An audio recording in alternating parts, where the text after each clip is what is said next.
তুমি আমারে জান্নাত দাও। আল্লাহ তো সব জানেন।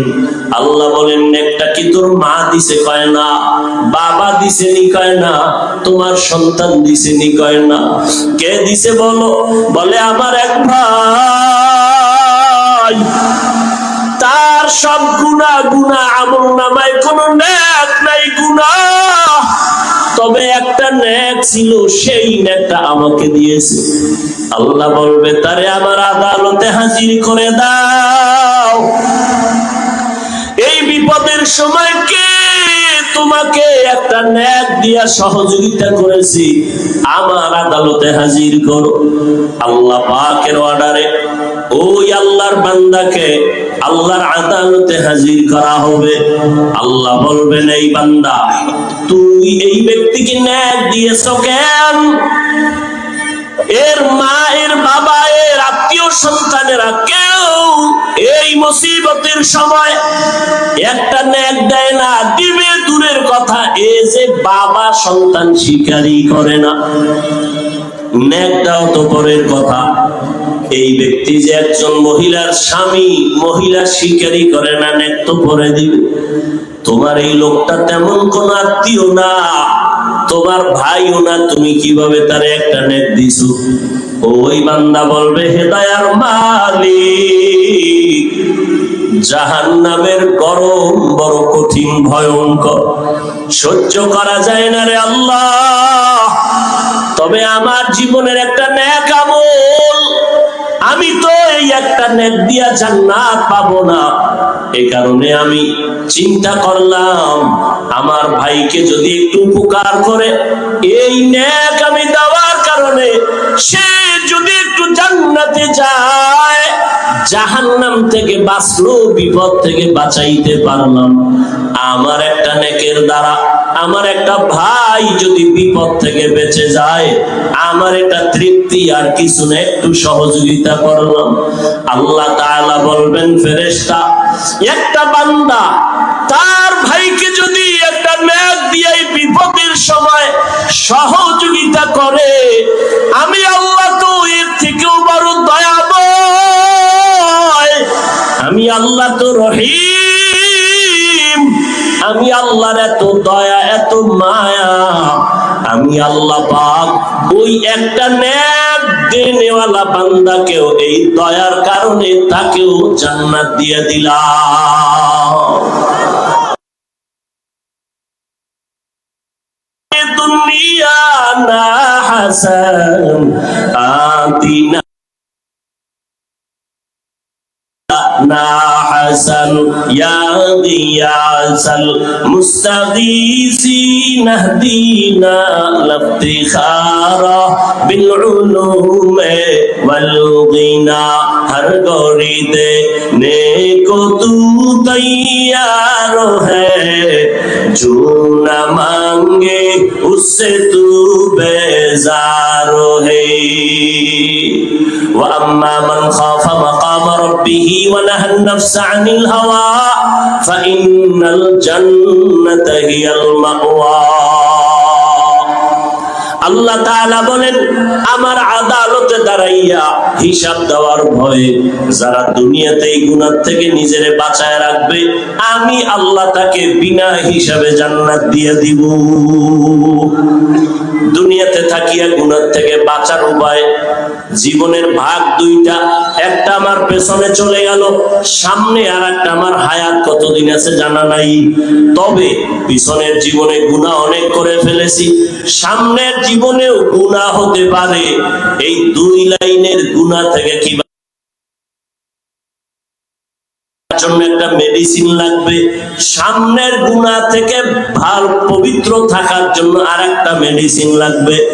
পিছনের যেই মেডিসিনটা গুনাহ করে ফেলেছি, হাতের গুনাহ, চোখের গুনাহ, জবানের গুনাহ, অন্তরের গুনাহ, এইভাবে যত গুনাহ করে ফেলেছি, আল্লাহর হক নষ্ট করে, বান্দার হক নষ্ট করে, যত অন্যায় করেছি, পেছনের গুনাহ থেকে পবিত্রতা অর্জনের জন্য একটা মেডিসিনের প্রয়োজন। ওই মেডিসিনটা না থাকলে পেছনের গুনাহ থেকে আমার ক্ষমা হবে না, সামনের জীবনে যেন আমার চলার পথে কোনো গুনাহ না হয়, ওই গুনাহ থেকে বাঁচার জন্য আরেকটা মেডিসিন লাগবে। এই দোনোটা মেডিসিন অর্জন করার একমাত্র জায়গা হলো আল্লাহওয়ালাদের নেক নজর। লিকুল্লি শাইইন মা'দিনুন ওয়া মা'দিনুত তাকওয়া কুলুবুল সাল্লাল্লাহু আলাইহি ওয়া আলিহি ওয়া সাল্লাম ইত্তাকু ফিরাসাতাল মুমিন ফাইন্নাহু ইয়ানজুরু বিনুরিল্লাহ। আল্লাহর নবী বলেন, আল্লাহর বিশেষ যারা পাওয়ার ওয়ালা বান্দা, এদের ফেরাসাতের পাওয়ার থেকে তোমরা সতর্ক, ভয় থাকিও, কারণ এরা অনেক কিছু দেখেন যেটা তোমরা দেখো না। আল্লাহ তাদেরকে স্পেশাল পাওয়ার দান করেন।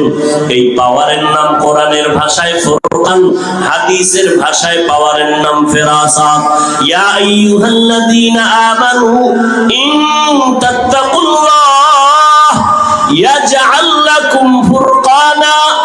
আল্লাহ তাআলা বলেন, ও মুমিন, তাকওয়ার উপরে মুজাহাদা করো, প্রচেষ্টা চালাও, আল্লাহ একটা পাওয়ার দান করবেন। এই পাওয়ারের নাম ফুরকান। মা মা'নাল ফুরকান হুয়া নূরুম মিন ইলাহি। ফুরকান নামের পাওয়ার হলো আল্লাহ থেকে স্পেশাল দেওয়া একটা নূরের আলো। ওই আলোটা দিয়া বান্দা হক বাতিল নির্ণয় করে হকের উপরে আগাইতে থাকবে। এই ফুরকান নামের পাওয়ারটাকে হাদিসের ভাষায় বলে ফেরাসাত। ওসমান রাদিয়াল্লাহু তাআলা মসজিদে নববীর মধ্যে বয়ান করতেছেন, সাহাবায়ে কেরাম বসা। শেষের দিকে একজন সাহাবী বাজার থেকে গিয়া মজলিসের পেছনে বসলেন। ওসমান এক নজর দেখে আর নজর দেয় নাই। কিছুক্ষণ পরে বলে, এই মজলিসের মধ্যে এমন একজন ব্যক্তি আমাদের মজলিসে বসছেন যার চোখের মধ্যে জেনার আসর দেখা যায়, জেনার আসর। সাহাবী ভয় পেয়ে গেলেন। বাজার থেকে আসলাম, বাজারে হাঁটার সময় একটা বেগানার নজর লাগছে, বেগানা নারী। তো ওসমান রাদিয়াল্লাহু আনহু মসজিদে বসে খবর কিভাবে পেলেন? তো মজলিস শেষ, সাহাবী ওসমান রাদিয়াল্লাহু আনহুর কাছে গেলেন, গিয়ে আস্তে করে বললেন, হযরত, নবুয়তের দরজা খোলা? বলে না তো। কত ওহীর দরজা খোলা? কয় না। তা আপনি কিভাবে বললেন? সাহাবী, ফেরাসাতের দরজা খোলা। ফাইন্নাহু ইয়ানজুরু বিনুরিল্লাহ। আল্লাহ তাদেরকে এমন একটা নূরের পাওয়ার দান করেন, আলো। কেমন আলো? বলে, আমার এই বাতির পাওয়ার 100 পাওয়ারের বাতির আলো একরকম, 1000 পাওয়ারের বাতির আলোতে আরো অনেক দেখা যায়। আল্লাহ তাআলা এই পাওয়ারটা যাকে দান করবেন, সাধারণ মানুষ যা দেখবে না, ওই বান্দা বান্দি তা দেখবেন। ওমরে ফারুক রাদিয়াল্লাহু তাআলা মসজিদে নববীর মধ্যে খুতবা দিতেছেন, হঠাৎ করে একটা আওয়াজ দিলেন অপ্রাসঙ্গিক, ইয়া সারিয়াতাল জাবাল, ইয়া সারিয়াতাল জাবাল, ইয়া সারিয়াতাল জাবাল। ও সারিয়া, পাহাড় পাহাড় পাহাড়। সারিয়া কই? বলে, মদিনাতুল মুনাওয়ারা থেকে 2000 কিলোমিটার দূরে ইরানে যুদ্ধ করতেছে ইসলামের জন্য। সারিয়াকে জিজ্ঞাসা করা হলো, সারিয়া, ওমরের আওয়াজটা পেয়েছো? সারিয়া বলে, কাছে বসিয়া যেভাবে শোনা যায় ওইভাবেই ওমরের আওয়াজ শুনেছি। এর নাম ফেরাসাত। দুনিয়া থেকে বান্দা গুনাহ ছাড়ো, পেছনের গুনাহ থেকে বাঁচার জন্য আলাদা একটা মেডিসিন, সামনে যেন গুনাহ না হয় সেখান থেকে বাঁচার জন্য আরেকটা মেডিসিন। দোনোটা মেডিসিন অর্জন করার একমাত্র ঠিকানা আল্লাহর প্রিয় বান্দা আহলুল্লাহ যারা, তাদের সোহবত, তাদের নেক নজর। পেছনের গুনাহ থেকে বাঁচার যে মেডিসিন লাগবে, ওই মেডিসিনের নাম কান্নাওয়ালা তওবা। কি তওবা? কান্নাওয়ালা তওবা। চোরেরে যখন ধরে মানুষ বেতের বাড়ি দেয়, সেও তওবা করে আর চুরি করব না, কিন্তু মন থেকে তওবা করে না, ওই তওবা হবে না। তওবা হবে কান্নাওয়ালা তওবা, যে জীবন চলে যাবে, ওই গুনাহ আর অপরাধ করব না, হে মালিক তুমি আমাকে মাফ করে দাও। তো পিছনের গুনাহ থেকে বাঁচার জন্য যেই মেডিসিন দরকার, সে মেডিসিনের নাম কান্নাওয়ালা তওবা। সামনের জীবনে যে গুনাহ হতে পারে, পারে না? সেই জীবনের থেকে বাঁচার জন্য আর একটা মেডিসিন দরকার। সামনের জীবনে গুনাহ থেকে মুক্ত থাকার জন্য যে মেডিসিন, हर के दारत खौफे हक दार दिल मदाम जन्नतुल मअवा देहत राम काम जुज़बा हक़ची ज़े मखास इंसो जा फज़ले उआ मस्ते दर जुमला जहां। গুনাহ থেকে বাঁচার জন্য পিছনের গুনাহ থেকে তওবা করতে হবে। তওবা যদি না করি, পেছনের গুনাহ ক্ষমা হবে না। কান্নাওয়ালা তওবা। সামনের জীবনে গুনাহ থেকে পবিত্র থাকার জন্য যে আমার গুণটা লাগবে, পুঁজি লাগবে, তার নাম তাকওয়া। এই দুটোটা পুঁজি অর্জনের একমাত্র ঠিকানা আল্লাহর প্রিয় গোলাম তাকওয়াওয়ালা, আল্লাহওয়ালার নেক নজর। তাদের নজর থাকলেই বান্দা গুনাহ থেকে বাঁচা সম্ভব। আমি মাঝে মাঝে বলি, আমরা যারা আল্লাহওয়ালা মুরব্বীদেরকে মেনে চলার চেষ্টা করি, এরপরও নিজেরা ঠিক থাকতে পারি না, লাইনচ্যুত হয়ে যাই, হাঁটায় ভুল, কথায় ভুল, চলায় ভুল। আর যারা কোনো আল্লাহওয়ালাকে মুরব্বী হিসাবে মেনে চলে না, এদের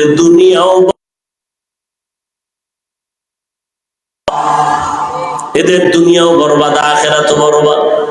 এর নবীর উম্মত, আল্লাহর ভয় বড় দামি এক সম্পদ। জমিনের একজন বড় রাষ্ট্র পরিচালনা করেন, আপনারা সবাই তার নাম জানেন, বাদশাহ হারুন রশিদ। নাম শুনছেন কোনদিন? তার স্ত্রীর নাম কি জানেন? কেউ জানেন না?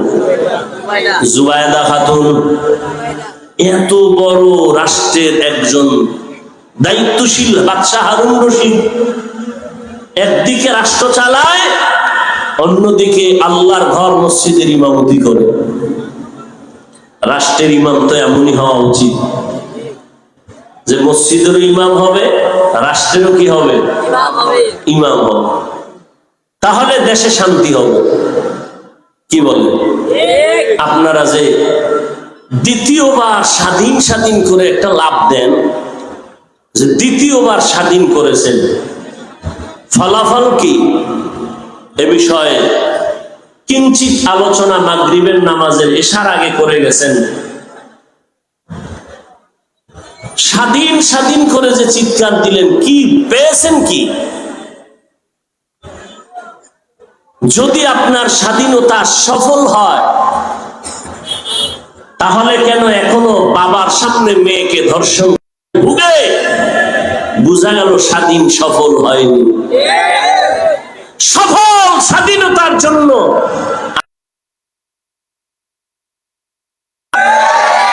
এবং সেই স্বাধীন হবে চূড়ান্ত সফলতার স্বাধীন, আর সেই স্বাধীন হবে একমাত্র ইসলামের স্বাধীন।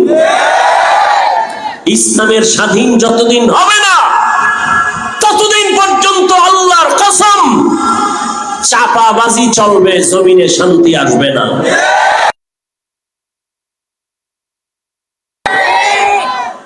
কারণ আমি প্রায় সময় উদাহরণ দেই, লঙ্গি চিনেন? লঙ্গি, এই যে লঙ্গি পরেছি, লঙ্গির মধ্যে গোবর লাগার কারণে পাকনা না পাক? কথা বলেন না কেন? গোবর চিনেন তো? এখন এই লঙ্গির গোবর পাক করার জন্য ব্যবস্থা লাগবে না? কি লাগবে? বেশিরভাগ পানি। কি লাগবে? এখন অচেনা পথে আপনি পানি তালাশ করতেছেন, কাপড়ের গোবর ধোয়ার জন্য আপনি পাইতেছেন না। আধা ঘন্টা ঘুরে ঘাম অস্থির হয়ে বসে আছেন। তো একজনে বলে, ভাই তুমি এত পেরেশান কেন? বলে, আমার কাপড়ে গোবর লাগছে, পাক করা দরকার, পানি পাই না। বলে, আর তুমি পাগল নাকি? তুমি এদিক সেদিক পানি তালাশ করো কেন? আছে না নাই? ওই পানির নাম কি? পেশাব। আরে ভাই, তুমি এই বুদ্ধিটা আগে আধা ঘন্টা আগে দাও না কেন? কইছিলাম তুমি যদি আধা ঘন্টা আগে বলতা তো আমার এত মেহনত করতে হতো না।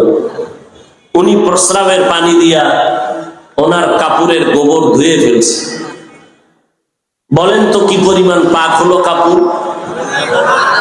সত্য কথাটা বলেন, পাক হয়েছে না নাপাক আরো ছড়ায় গেল? গোবরের নাপাক ধুইতে গিয়া যদি প্রস্রাবের নাপাক পানি দিয়া ধুইতে যায় তাহলে পাক হয় না, আরো নাপাক ছড়ায়। ঠিক যেই লোকটা সুদ খায়, ঘুষ খায়, দুর্নীতি করে, ধর্ষণ করে, খুনি, চরিত্রহীন এমন একটা মানুষকে যদি বলো আমার টেকনাফ এলাকাটা পবিত্র বানায় দাও, তাহলে পবিত্র হবে না আরো নাপাক ছড়ায় যাবে?